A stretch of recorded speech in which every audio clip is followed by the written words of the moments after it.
What's up, you guys? Kelly with Handyman Pro here, and today I'm wearing this shirt because we're running around giving estimates. So today we're going to talk about pre-qualifying clients and picking and choosing the right customers for your business.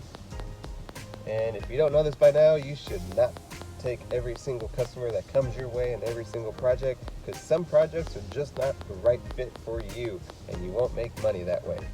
So you really have to, in my opinion, and a lot of contractors that I talk to, they don't take every single client. There's some clients you just should not work with, and there's red flags that you should try to catch before you jump into a project with a new client. If you try to take, I've talked to other contractors, they take every single job because money is money, and but what ends up happening is they ended up losing money on those certain jobs because the client is really picky. They had two different ideas of what was going to happen, and so the customer is just not going to be satisfied at the end of the project. So it's really good to be have good communication skills and communicate exactly what you're going to do before you even start the project. When I write up my estimates, I put descriptive exactly what I'm going to do and exactly what we're not going to do. So let's say we're going to paint the walls. Let's use this as an example. Let's say a customer wants to paint the walls in the living room, let's say, just the living room. You're going to put in your estimate, paint entire living room, walls only.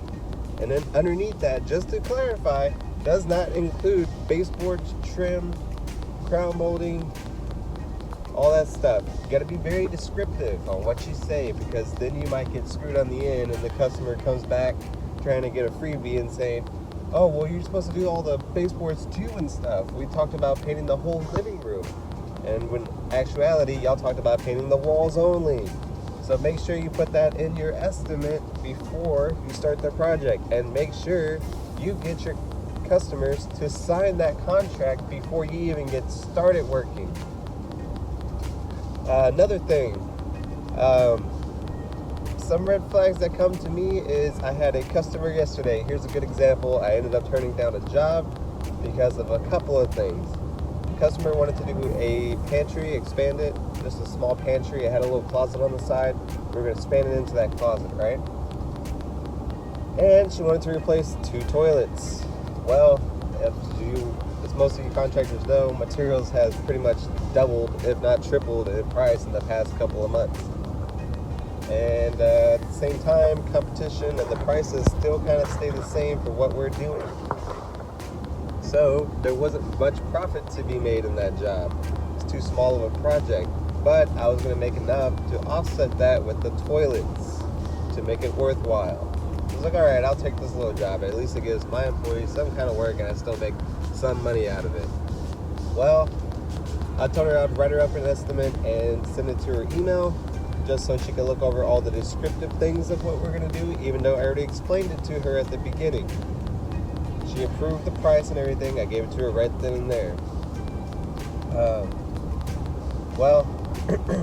Ended up getting the wrong email address. She gave me the wrong email, and she's asking me, hey, I never got the estimate. Resent it. Hey, still don't have it, so must have got the wrong email, right? Ask her, I must have got the wrong email. Can you send me your email through text? Sure enough, it was wrong for what I had. So after she sent me the new email, she sent another text saying, well, and this is yesterday, the day before yesterday, by the way. This is the day before the project's supposed to start. And she says, last minute, well, since I haven't got the estimate all written up yet, I didn't get the toilets, so I want to take the toilets off the project. Well, guess what? That doesn't work for me, because now there's just not enough money in the project to be feasible to go out and do it. Maybe a smaller handyman guy can go do that job and make some money. But as for me, company's getting really big now. I got employees and payroll to cover, including advertising expenses, all that stuff. We got overhead. So that job just would not make enough for me to be possible when I can be prioritizing one of my bigger clients who I make, a lot more money out of every single month. And I have a couple of those.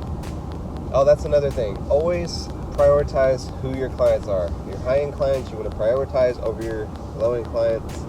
I hate to say that. It's true. Sounds kind of messed up. But hey, business is business, and you're in business to make money, not make the same as an employee. So if a job just does not make enough money for you, you should not take it. You should say, hey, I can't really go that low on price. There's customers that say, oh, I had this contractor do it for this price. And it's like, well, we can't do it for that price. Here's another example of a customer that you probably shouldn't take.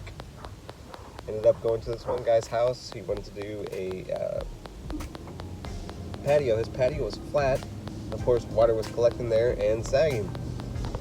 So it needed to be reframed at a 15-degree angle so the water can go down. Well, first thing I get there, first red flag is, hey, give me a Christmas discount. Making a joke, but he really does mean a discount. It's nowhere near Christmas, buddy. And price is set. My price is what it is. I don't do discounts, especially on first-time clients.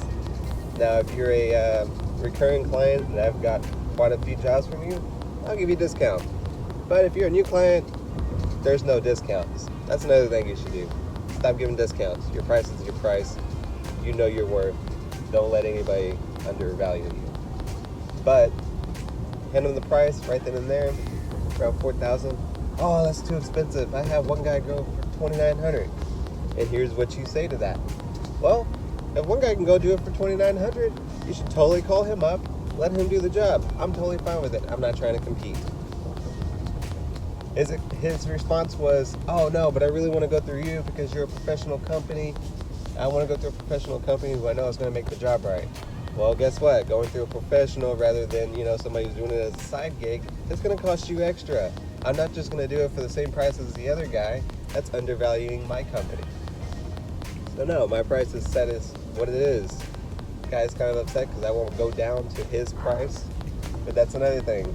Customers want to throw out their own prices, but it's not up to them. It's up to you. Your price is your price. Stop giving in just to make a quick buck.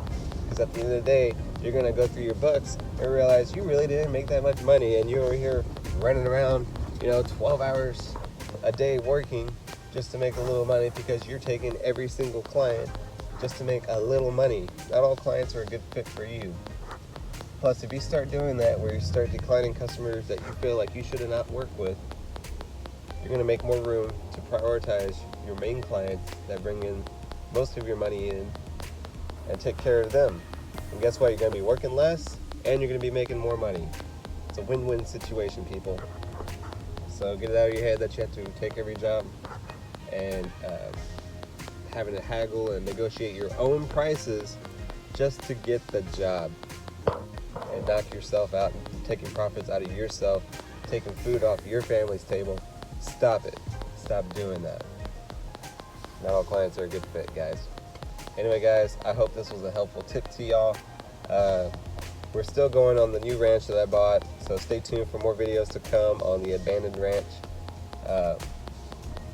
Plumbing is just done. They're going to be texturing. I didn't want to make another update of something that really kind of still looks the same right now. I want y'all to see visual results, bigger results. So as soon as the texture's done, I promise I will make a video. Hopefully by Monday or Tuesday, whole walls will be textured and we'll start painting. Anyway, guys, stay tuned. More to come, as y'all know.